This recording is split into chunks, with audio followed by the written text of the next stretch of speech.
Sultan and His Sons. The Sultan has got 3 sons.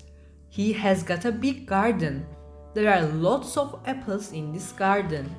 A giant comes to this garden and eats all the apples every day.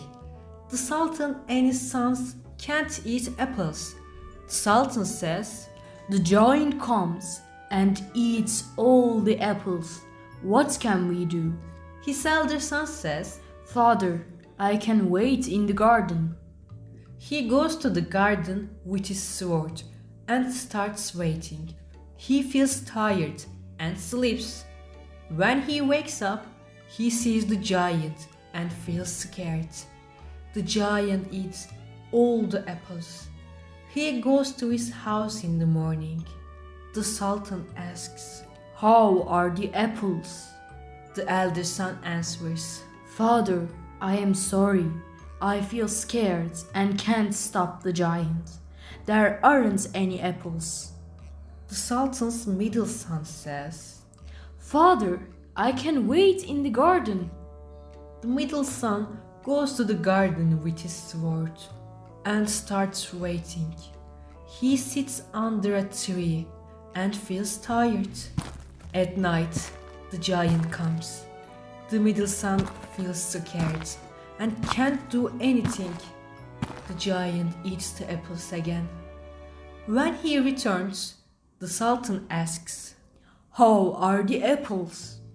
The middle son answers, "I can't do anything. No apples in the garden."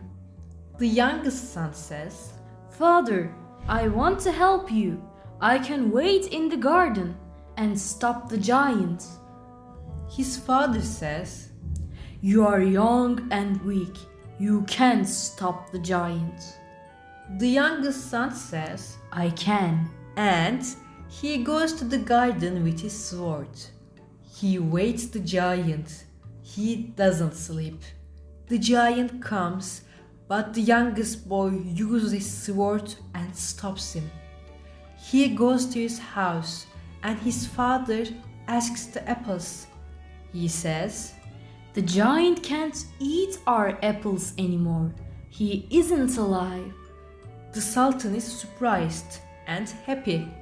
He says, "You are young, but you are strong.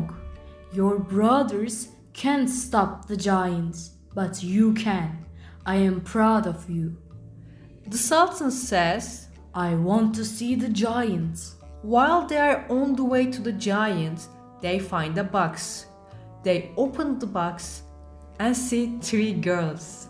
They are weaving carpets. The youngest son goes inside the box and helps the girls. Now they are out of the box. They live happily ever after.